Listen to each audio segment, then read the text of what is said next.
Bienvenue sur Coran de ton cœur, le podcast qui t'aide à reconnecter ton cœur à ton Coran. Je suis Zeynep et je suis passionnée par les deux médecines indispensables à toute vie sur Terre, celle de l'âme et celle du corps. Je suis donc enseignante de Coran et interne en médecine générale.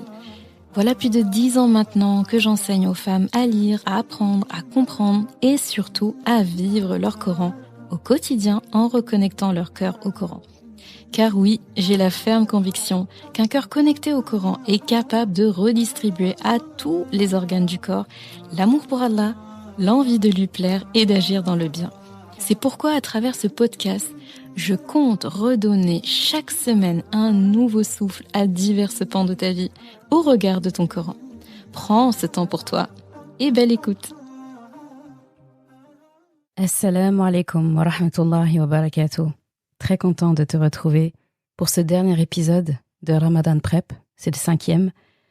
Donc ça fait 5 épisodes là qu'on parle de comment préparer Ramadan par des moyens où je pense on ne prend pas assez le temps de le faire. Donc le Ramadan, bien sûr, c'est pas seulement se préparer au jeûne, c'est pas seulement préparer sa maison, c'est bien plus que ça.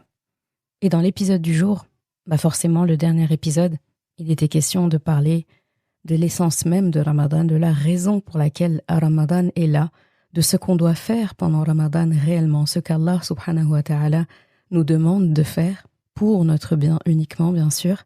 Et on ne peut pas ne pas parler du Coran, parce que à la fin, c'était ça au début et c'était ça à la fin en réalité. Alors avant d'avancer, je vais te laisser avec la ayah qui a motivé l'épisode du jour. بسم الله الرحمن الرحيم هو الذي بعث في الأميين رسولا منهم يتلو عليهم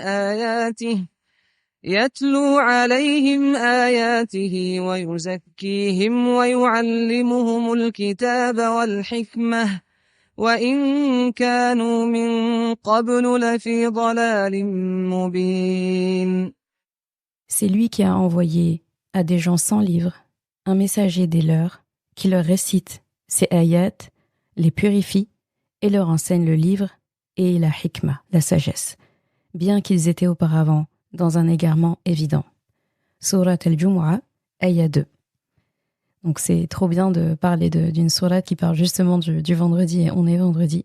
Surat al-Jumu'ah, d'ailleurs, très très belle sourate. N'hésite vraiment pas et prends le temps quand tu en auras l'occasion d'étudier cette sourate et de comprendre en fait pourquoi elle s'appelle Surat al-Jumu'ah et ses beautés. Ses beautés, franchement, c'est du coup, elle s'appelle Surat al-Jumu'ah. C'est pas forcément cette sourate-là qu'on nous demande de réciter chaque vendredi, mais je trouve que ça peut être bien, en tout cas, de temps en temps, de prendre ce genre de sourate-là et de se dire, de les étudier en profondeur. Alors, tu te diras, mais pourquoi elle n'a pas choisi la ayah dans Surat al-Baqarah, la ayah 185, justement, qui parle du jeûne et de Ramadan, Shahru Ramadan, alladhi unzila fihi al-Qur'an. Cette ayah-là, on l'a déjà abordée dans les Ramadan Prep. C'était le cas quand on parlait du jeûne, d'accord ? Donc, j'ai pas forcément voulu répéter cette ayah-là parce que elle est évidente, en fait. Et je voulais en prendre une qui parle sous un autre angle et très intéressant, pas forcément lié à Ramadan, mais lié à l'essence du Coran même, et c'est ça en fait qu'on veut. Et dans cette ayah-là, j'ai trouvé ça très beau parce que il y a comme une sorte de plan d'action dedans en fait, de comment aborder le Coran en fait, étape par étape. Mais ça, on va en parler au fur et à mesure de l'épisode, Inch'Allah. J'aimerais que ce Ramadan, et c'est pour ça que je voulais garder ça pour cet épisode d'aujourd'hui, que tu vois ton Coran comme ce qu'il est.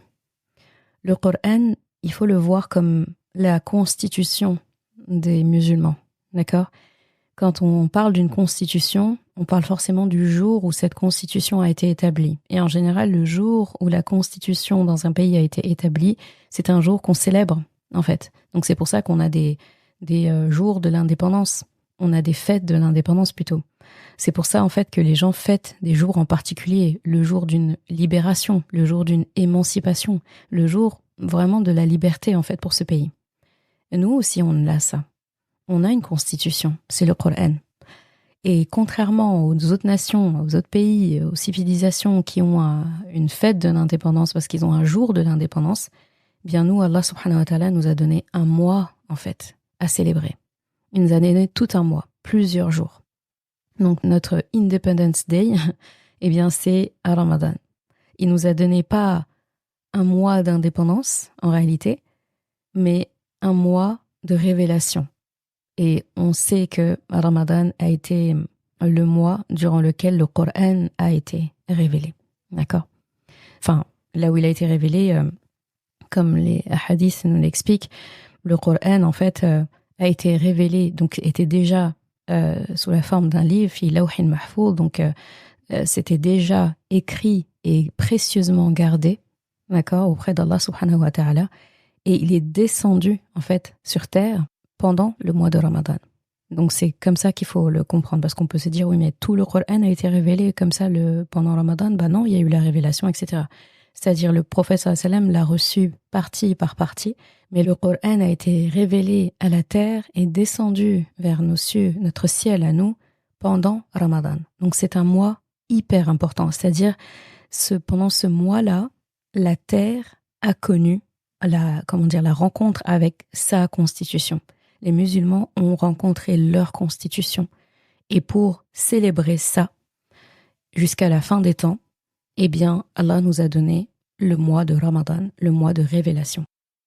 Donc, ce Coran-là, c'est vraiment lui qui est venu nous donner le ton.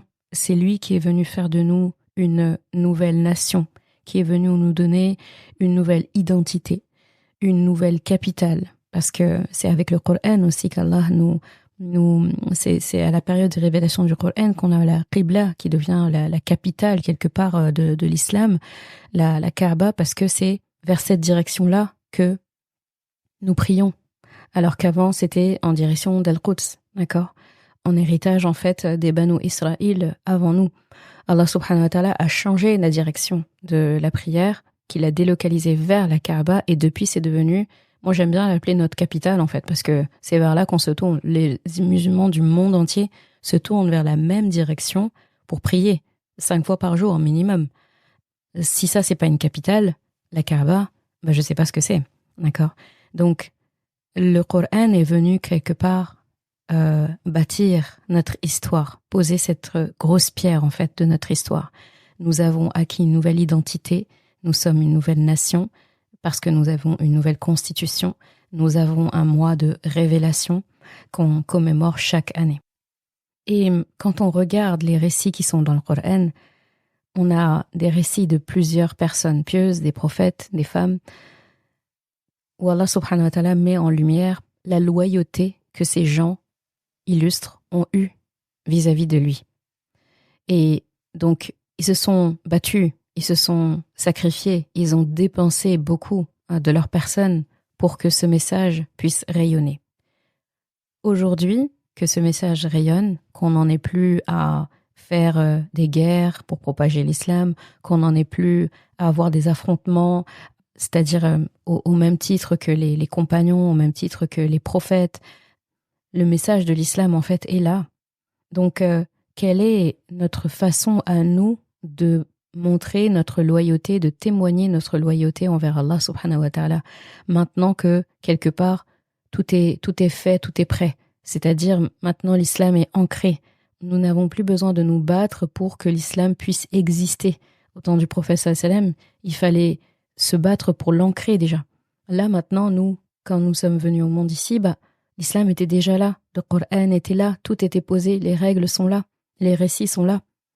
Ça ne veut pas dire qu'au quotidien, on n'a pas des petits combats à mener. Ça ne veut pas dire qu'il n'y a pas encore des musulmans dans le monde qui sont persécutés pour simplement le fait qu'ils croient en Allah subhanahu wa ta'ala. Oui, mais l'islam continue en fait de se propager et continue de rayonner malgré tout. L'islam en lui-même, son message n'est plus en danger sur terre. Donc, si nous, en fait, musulmans, musulmanes, on se dit, eh bien, on doit tous prouver notre loyauté, on doit tous témoigner notre loyauté à Allah subhanahu wa ta'ala. Ça se transmet comment, en fait ? Ça se traduit comment ? Qu'est-ce que être loyal envers Allah pour un musulman, une musulmane, aujourd'hui, en 2024 ? Eh bien, c'est simple. La loyauté envers Allah aujourd'hui, c'est la loyauté envers sa parole, son Coran. La loyauté envers Allah aujourd'hui, c'est la loyauté envers le Coran. Et donc, c'est là qu'en fait, ça m'amène à nous sonder, parce que, encore une fois, on est dans la remise en question. Dans notre comportement aujourd'hui, ce que j'observe, et que tu observeras sûrement, c'est que nous avons une loyauté partielle. En fait, on a une loyauté partielle envers Allah subhanahu wa ta'ala dans nos actions. On a une loyauté partielle dans le sens où on a une loyauté partielle envers le Coran. Parce qu'on le lit, mais on n'en applique pas tous les principes. Regardons par exemple comment nous gérons l'argent, la gestion de l'argent. Aujourd'hui, il y a encore des personnes qui vendent des produits avec des publicités mensongères. Aujourd'hui, il y a encore des personnes qui peuvent réclamer un héritage qui ne leur est pas dû. Aujourd'hui, il y a encore des personnes qui savent, par exemple, que de l'argent ne leur est pas dû, mais qui vont quand même prendre les services d'un avocat, le meilleur avocat du pays, dont ils savent qu'il va pouvoir gagner la cause et qui n'ont aucun mal et aucun scrupule, en fait, à repartir avec de l'argent qui n'est pas à eux, mais qu'ils ont réussi à obtenir en étant intelligents et malins. On a encore ça dans notre communauté. On a encore des personnes qui prennent de l'usure, qui utilisent du crédit usuaire, et on sait très bien qu'on n'a pas le droit de le faire. Quelle est notre loyauté vis-à-vis du Coran par rapport à ça? La loyauté est partielle. De la même façon, notre façon de gérer notre santé, notre façon de manger, on a aussi une loyauté partielle. Allah subhanahu wa ta'ala nous dit, quand il parle de la nourriture qu'on doit consommer, il parle de halalan tayyiba. Nous, on a pris la partie halal. Oui, c'est, voilà, je mange de la viande halal. Et même le halal aujourd'hui, qu'est-ce que c'est? D'accord? Qu'est-ce que c'est que le halal?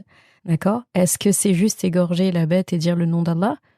Ou est-ce que toute la chaîne, en fait, alimentaire de cette bête-là doit être faite avec l'argent licite? Il faut que l'argent qui a été utilisé pour ces bêtes-là, pour les acquérir, soit licite. Il faut que la nourriture qu'elles aient consommée soit saine. Il faut qu'elles aient été élevées dans un environnement qui les respecte. Il faut qu'elles aient été traitées avec égard, avec rahma, juste avec, comme Allah nous a demandé de respecter en fait les êtres vivants sur terre. C'est ça qu'on appelle la viande halal en fait. Après, je sais que tout le monde ne peut pas se permettre d'observer tout ça, d'acheter bio, ça c'est tout un autre débat, mais au moins se questionner, au moins se dire que, attention, ce que je pense halal parce que je l'ai acheté dans une boucherie où je ne me suis même pas questionné sur d'où ça vient, comment c'est, il y a juste écrit halal, j'ai pas regardé la certification, même si j'ai regardé la certification. Est-ce que je me suis juste demandé, cet animal-là a-t-il été bien traité? Qui se pose encore la question aujourd'hui? Eh bien là, notre loyauté envers le Coran qui nous dit de manger halal est partielle. Il dit halalan tayyiba. Tayyiba, c'est ce qui est sain, c'est ce qui est bon pour la santé. Aujourd'hui, peut-on dire que tout ce qu'on a consommé cette semaine était bon pour ma santé en termes de qualité ou en termes de quantité? Ma loyauté envers le Coran qui me dit de manger sain et halal est partielle. De la même façon, comment nous prenons soin, par exemple, des liens de parenté? Est-ce que les gens de notre famille sont ceux à qui on s'adresse avec le plus de distinction, avec le plus d'égard, avec le plus de respect, oui ou non?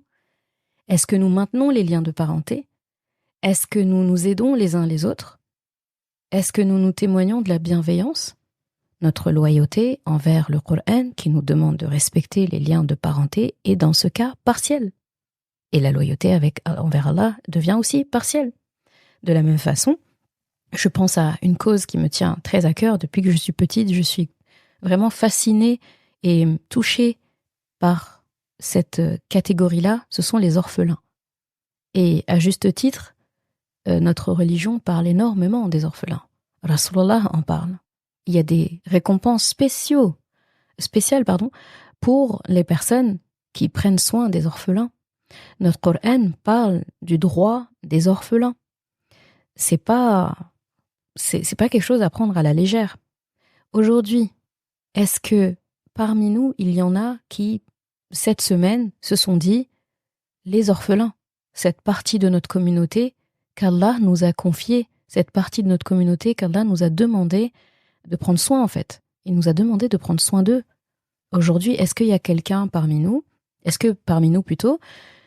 chacun d'entre nous se dit que je me suis soucié d'un ou des orphelins. Et ça veut pas dire seulement mettre de l'argent dans une cagnotte, même si c'est un bon geste. Et moi, j'ai participé à construire quelque chose ou j'ai pris en charge un orphelin. Tous les mois, je verse quelque chose dans une association. Encore une fois, on minimise pas, c'est bien. Mais est-ce que j'ai suivi un orphelin? C'est-à-dire, mon argent, en fait, c'est quoi? Moi, j'ai donné 20 € par mois. 20 €, c'est pas le repas déjà d'un mois pour une personne. Alors, je peux pas dire que là, j'ai aidé un orphelin. J'ai aidé une structure à prendre soin d'un orphelin. Mais moi, là, à mon échelle, est-ce que, d'ici la fin de ma vie, j'aurais aidé au moins un orphelin? Et quand on parle d'aider un orphelin, c'est pas seulement lui donner à manger. Quand Rasulullah nous a confié les orphelins de notre communauté, il parle en termes d'éducation, l'habillement, la nourriture, l'affection. Un orphelin, finalement. Ce dont il manque, et qui fait de lui un orphelin, c'est ses parents. Et il faut, quand on parle de prendre soin des orphelins, on parle de prendre soin d'eux là où leurs parents ne peuvent pas le faire puisqu'ils sont plus là. Parce que donner à manger à quelqu'un, donner des habits à quelqu'un, inscrire quelqu'un dans une école, tout le monde peut le faire, il n'y a pas besoin d'être un parent pour faire ça. Mais un parent, qu'est-ce qu'il fait? Qu'est-ce qu'il donne à son enfant que les autres ne donnent pas et qui fait que c'est un parent et qu'on a besoin de parents, sinon chacun d'entre nous, on s'éduquerait nous-mêmes.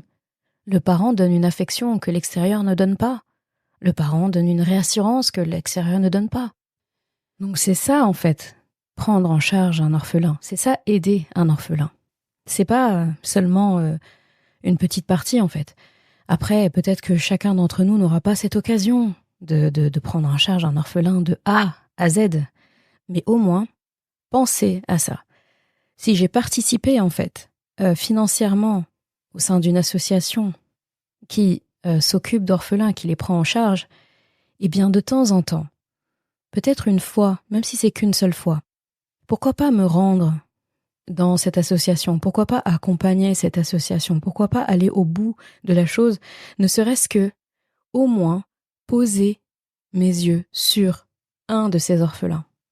Au moins faire cette sunna comme Rasulullah sallallahu alayhi wa sallam faisait. Il ne croisait pas un orphelin en fait. Il faisait déjà ça avec les enfants de base. Mais dès qu'il savait que quelqu'un était un orphelin, il avait un geste en fait que je trouve très fort. Il prenait sa main et il la passait dans les cheveux de ces orphelins. Il leur caressait la tête. Il leur montrait son affection en fait. Avec ce geste, il reproduit le geste d'un père. Et il faisait pas ça qu'une fois. Il faisait ça régulièrement. Il allait vers eux en fait. Ils avaient un traitement spécial de la part de Rasulullah sallallahu alayhi wa sallam. Et nous en fait, est-ce que on va accepter de quitter ce monde, de mourir sans avoir fait ça une fois, alors que ils nous ont été confiés par Rasulullah sallallahu alayhi wa sallam. Ils nous ont été confiés par Allah et dans le Coran il nous parle de ça. Al-Yatama, il nous en parle souvent. Il parle d'eux. Au même titre aussi, il nous demande de prendre soin aussi des femmes qui sont seules, qui ont leurs enfants, qui sont veuves par exemple. Il y a des personnes de la communauté qu'Allah subhanahu wa ta'ala nous a demandé de prendre soin. Notre loyauté envers le Coran sur ces points-là est partielle. Là, on se dit la vérité, faut dire la vérité. Il faut accepter. Quand on fait quelque chose ou quand on est manquant dans quelque chose, il faut accepter. Parce que si on n'accepte pas, on ne peut pas changer la chose. Et si on ne change pas la chose, eh bien, on aura des problèmes plus tard. Parce que si on ne change pas une mauvaise chose qu'on faisait, parce qu'en plus on ne savait pas qu'on la faisait, c'est grave. Et quelle est notre loyauté vis-à-vis du Coran qui nous dit tout ça? C'est-à-dire on lit tous les jours quelque chose, et sciemment à côté on ne fait pas d'autre chose en fait. J'ai parlé des orphelins, c'est la même chose pour les veuves, c'est la même chose pour les femmes aussi qui ont divorcé, quelle que soit la raison. Comment ça se fait en fait qu'elles sont traitées comme ça dans la communauté? Qu'elles sont vues comme limite comme des pestiférés dans certaines cultures ou certaines sociétés. Qui sont-elles? Des gens en marge de la société? Ce sont des demi-humains? Alors que c'est l'inverse. J'en parlais il n'y a pas très longtemps avec des hommes de ma famille, dont mon papa, et il disait si les hommes savaient la préciosité que gagne une femme qui a été mariée 1, 2, 3, peu importe le nombre de fois, et en plus qui a des enfants, si les hommes connaissaient la valeur de ces femmes-là, ils iraient se ruer pour les épouser. Pas pour profiter de quoi que ce soit, pas pour profiter de leur argent, leur position ou quoi que ce soit, mais pour aller ne serait-ce que appliquer la sunna de Rasulullah sallallahu alayhi wa sallam, dont le premier mariage a été une femme veuve avec 3 enfants. C'est comme ça qu'il a démarré sa vie maritale. Et ça a participé à sa formation, à son entraînement de prophète. Il a été un berger avec une formation accélérée, avec une famille où il a eu vraiment toutes les responsabilités le premier jour. Eh bien, regarde le prophète que ça a donné. Et regarde qui il a épousé déjà. Et aujourd'hui, combien sont de nos hommes dans notre communauté qui appliquent ça? Mais ils préfèrent penser différemment. Là aussi, c'est une application partielle. C'est une loyauté partielle envers ce qu'Allah subhanahu wa ta'ala nous a demandé. C'est une loyauté partielle envers le Coran. C'est un fait, il faut accepter. De la même façon, la gestion même du divorce aussi, pour se poser la question, pour être complet sur ça, comment se comportent les gens, que ce soit hommes et femmes, dans cette période-là. C'est pas parce qu'on est en désaccord et qu'on est allé jusqu'à se dire qu'on doit se séparer pour des raisons valables, légitimes. Doit-on en fait vivre un mariage dans la douleur, une séparation dans la douleur et une post-séparation dans la douleur? Quand est-ce que ça s'arrête en fait? Vous vous êtes séparés justement parce que ça n'allait pas bien. Eh ben, le reste de votre vie en fait, changez la chose. En fait, faites-vous une raison. Ne continuez pas de blâmer la personne pour ses défauts, alors que justement c'est pour ça que vous l'avez laissé. Donc faut passer à autre chose. Faut accepter que vous ne serez jamais d'accord sur certains points.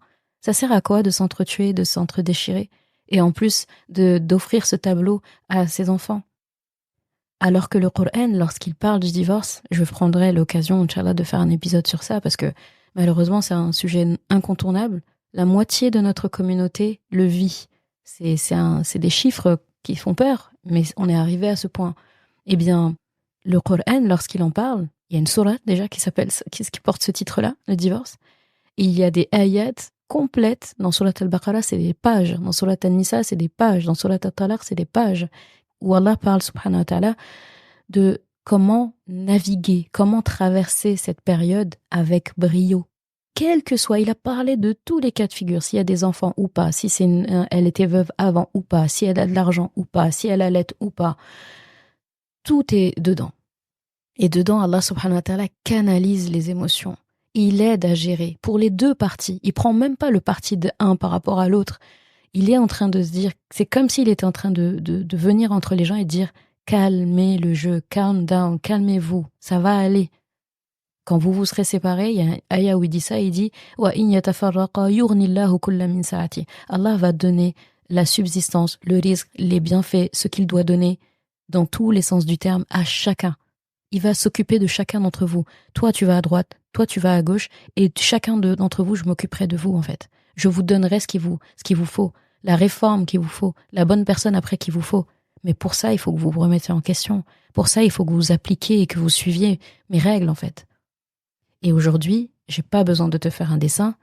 La gestion de cette phase-là, pour les personnes qui décident de se séparer, elle est catastrophique. Et on est la communauté de Rasulullah sallallahu alayhi wa sallam. On devrait montrer l'exemple. Les personnes pas musulmanes devraient nous prendre en exemple pour gérer leur propre cas de divorce. Mais aujourd'hui, on peut pas. Ils peuvent pas nous prendre en exemple. Notre loyauté envers le Coran qui nous parle de traiter correctement les gens dans cette phase-là est partielle. Il faut accepter. L'éducation des enfants, on en a parlé aussi la semaine dernière dans l'épisode 4 de Ramadan Prep. Notre gestion de l'éducation de nos enfants, la manière dont on les élève, par rapport à ce que le Coran nous dit, ce que le Rasulullah sallallahu alayhi wa sallam nous dit, notre loyauté est partielle. Donc tu vois, tu vas te dire, ah oui, en fait la loyauté, elle est vraiment partielle là, dans tous les points. Tu prends tous les pôles de la vie, tous les sujets, notre loyauté est partielle. Alors que le Coran dit tout. Il est tellement complet que même ce qu'il ne nous dit pas de faire, il nous dit, suivez Rasulullah. Il va vous dire quoi faire. Donc il est complet. Le Coran est complet. Parce que non seulement dans son essence il est complet, et en plus de ça, il nous demande de suivre l'exemple de Rasulullah qui est la personnification en fait, qui est le Coran en personne, en action. Donc on a vraiment la théorie et la pratique, tout ensemble. Et pourtant, notre loyauté est partielle. Donc si ce Ramadan-là déjà, on peut corriger un petit peu ça déjà, juste prendre conscience qu'on marche sur terre, mais on n'est pas exemplaire, on n'est pas du tout parfait, on est même loin de l'excellence par moment. Voilà. Donc ce que je te recommande pour ce Ramadan, c'est de choisir un pôle d'action, parmi ce que j'ai cité ou d'autres, dans ce que tu fais dans ton quotidien. Un pôle important de ta vie et de t'imprégner de ce que le Coran te dit à ce sujet. Parce que c'est là qu'il y a la solution. Si on essaie de chercher des solutions en dehors du Coran, ça marche pas. Comme je t'ai dit, la gestion maritale, la gestion de l'éducation des enfants, la gestion financière. Quand on essaye de faire différemment du Coran, on voit que ça ne fonctionne pas. Alors ça veut dire que il était un peu temps en fait. Quand on revient vers le Coran, entend comme si Allah te disait « Il était temps ». Comme il dit dans Surat Al-Hadid « Alam ya'ni lilladhina amanu an takhsha'a qulubuhum li dhikrillah » N'est-il pas venu le moment n'est-il pas venu que les gens en fait soient touchés, que leur cœur soit en khushu', soit en admiration, soit en totale exaltation devant le dhikr d'Allah. Et le dhikr d'Allah, c'est le Coran. Quand on lit cette ayah-là, on répond « Ouais, il est temps, franchement, il est temps. Il est temps, il est temps. » Là, c'est trop. Aujourd'hui, on regarde le monde, quelqu'un qui se réveille, qui était dans une autre génération, il se réveille en 2024, il aura envie de retourner dans sa tombe tout de suite, je crois. Il va regarder à droite, à gauche, en haut, en bas, devant, derrière, et va se dire « Mais où je suis ?» C'est quoi ça, en fait? C'est exactement ça. La loyauté partielle. Essayons de la compléter, cette loyauté, et qu'elle se rapproche de l'excellence qu'Allah nous veut. Et ce travail, en fait, de regagner cette loyauté envers le Coran, Allah nous aide énormément à réaliser ça. Si tu regardes bien comment il a structuré le mois de Ramadan en nous demandant de jeûner, eh bien, on voit que ce mois de Ramadan nous rappelle que le corps peut attendre. Mais notre âme, notre cœur, ne peut plus attendre. Ce Ramadan, ce que je t'invite vraiment à faire, c'est de lire le Coran avec le cœur et aussi avec le cerveau, aussi avec l'esprit. Il faut vraiment combiner les deux. Il faut que tu vois le Coran comme Allah en a parlé.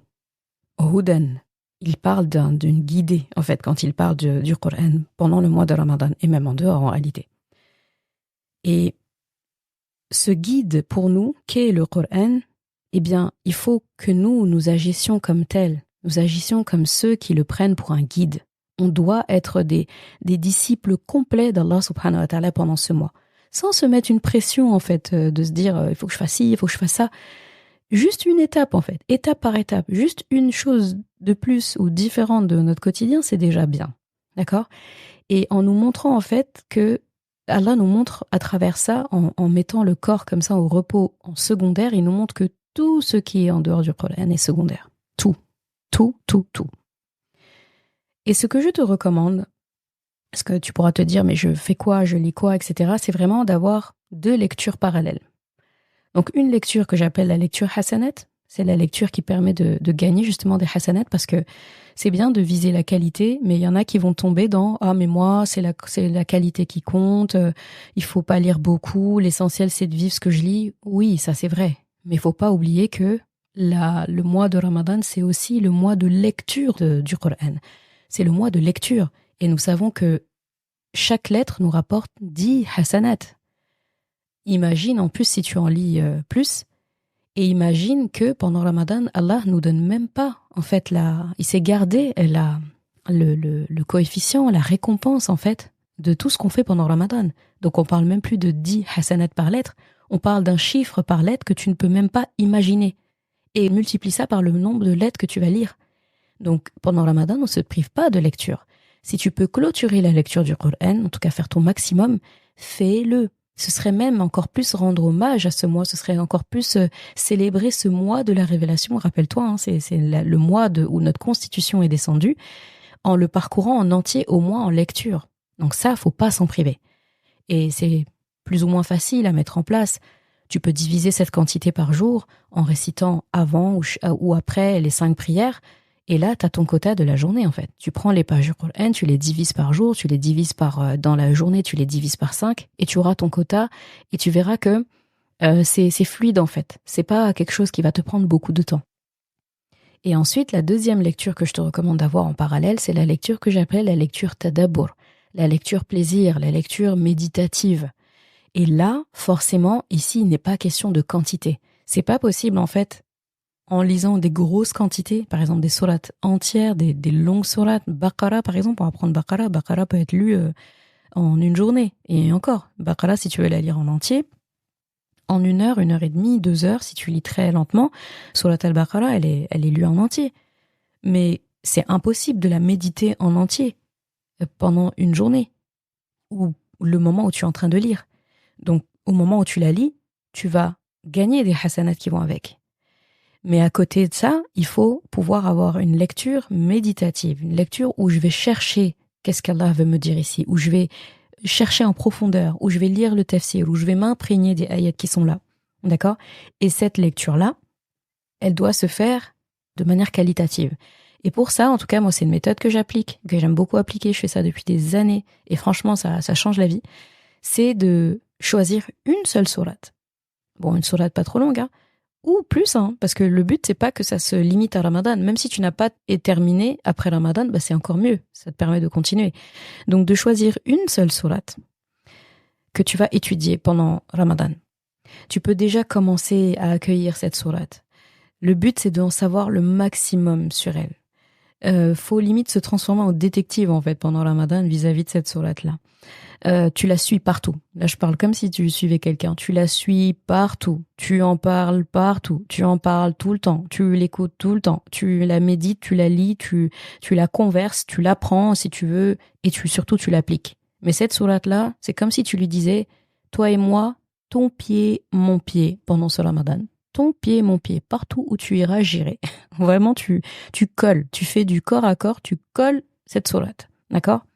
Et comme je dis, ce n'est pas obligé de finir ce que tu as à faire vis-à-vis de cette sourate pendant le mois de Ramadan. Si ça dépasse, si par exemple la sourate que tu as choisie, c'est Surat al-Baqara, bah ça va déborder Ramadan. Et c'est tant mieux.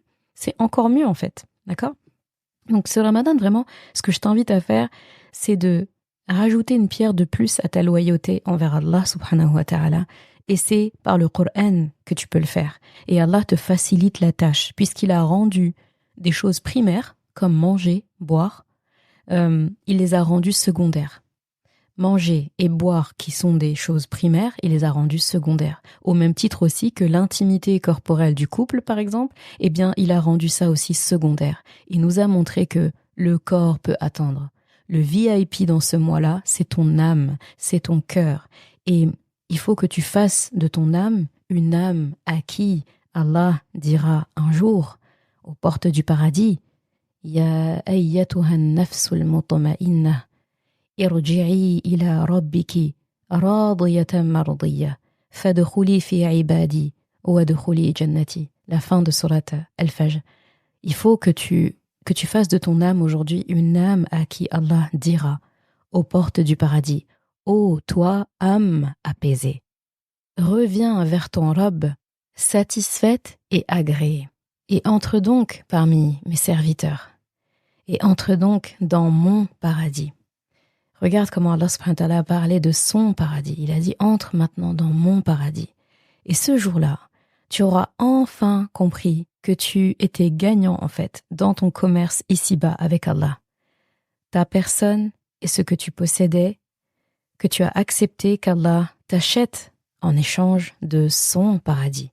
Eh bien ça y est, le voici. Son paradis, qui devient le tien maintenant, vu que, voilà, l'échange est complet. Et tu as l'occasion d'écrire le script de cette belle scène de demain. Tu as l'occasion de l'écrire aujourd'hui, avec tes décisions d'agir, en fait. Et en revenant à la ayah qui a motivé l'épisode du jour, je l'ai choisi parce que Allah subhanahu wa ta'ala parle du prophète sallallahu alayhi wa sallam, qui ne savait pas lire, qu'il nous a envoyé, et qui nous a lu les ayats d'Allah subhanahu wa ta'ala. Yatlou, il a parlé de la tilawa. La tilawa, c'est vraiment le fait de réciter, de restituer, d'accord ? D'offrir, de donner clairement, ça nécessite aussi un auditoire. Donc ici, l'accent est mis aussi sur le fait que si Rasulullah récite les ayats, il faut en face des gens qui écoutent. Donc ce Ramadan, j'ai envie aussi que tu écoutes, que tu retravailles ton écoute. C'est la première ibada, c'est le premier acte d'adoration que Rasulullah sallallahu alayhi wa sallam a fait quand l'islam est né. C'est écouter. Donc écoute. Et pour ça, je te renvoie à l'épisode numéro 1 du podcast où je parle de la conversation entre toi et Allah, comment converser avec Allah. Tout un épisode qui parle juste de écouter Allah subhanahu wa ta'ala. Donc il dit un messager des leurs qui leur récite les ayats, donc les ayats d'Allah subhanahu wa ta'ala, qui les purifie. Donc là, tu apprends que n'importe quoi que tu vas lire du Coran va te purifier en fait, quel que soit ce que tu vas lire. Et ça renvoie à l'exercice que j'aime bien faire, prendre une ayah, entre guillemets, au hasard, et celle sur laquelle tu vas tomber correspondra à ce que tu avais besoin de lire en ce moment, et de prendre le temps de le méditer. Et ensuite, il leur enseigne le livre et la sagesse. Donc, al-kitab wal hikmah. Et c'est pour ça, en fait, que j'ai choisi cette ayah-là, parce que il y a des étapes, en fait. Il y a écouter. Après, il y a s'approcher un petit peu, juste sélectionner un petit passage et le laisser te purifier. Mais après, il faut prendre le livre dans son ensemble. C'est un livre qui a été révélé. Donc, le Coran doit être pris dans son entièreté. D'où le fait que je t'ai dit, j'ai été recommandé de le lire, et essayer de le lire dans son entièreté pour les hasanat, et essayer de t'imprégner de ces règles, de ces principes, de ces récits, en sélectionnant une sourate que tu vas pouvoir étudier. Il faut que tu parcours le livre d'Allah subhanahu wa ta'ala pour pouvoir travailler ta loyauté envers lui. D'accord? Et le hikmah, qui est traduit par la sagesse, mais qui veut dire, la hikmah vraiment c'est à la fois la capacité de prendre les bonnes décisions, et c'est le fait en fait que chaque chose soit à sa place. D'accord? Chaque chose est là où elle doit être. C'est ça la hikmah. Et ça, les savants sont d'accord pour parler du fait de suivre en fait l'exemple de Rasulullah sallallahu alayhi wa sallam. Donc étudier le Coran sans étudier la vie de Rasulullah, c'est pas possible. Donc ce Ramadan, si tu peux aussi prendre un moment pour juste lire des passages de la vie de Rasulullah sallallahu alayhi wa sallam, mais chaque fois tu vas voir que tu vas apprendre des choses que tu ne connaissais pas. Si tu peux faire ça, tu vas vivre un très très beau Ramadan, Inch'Allah. Allahumma ballighna Ramadan, c'est la dua que Rasulullah sallallahu alayhi wa sallam faisait à l'approche de Ramadan. Donc, ya Allah, fais-nous parvenir à Ramadan. Nous l'entrevoyons en fait, subhanallah. Il est là dans quelques jours, Inch'Allah, et ça nous met en joie. Alors, je te fais confiance, toi qui m'écoutes, pour te renouveler pendant ce mois de Ramadan. Et ce Ramadan sera meilleur que les autres, Inch'Allah.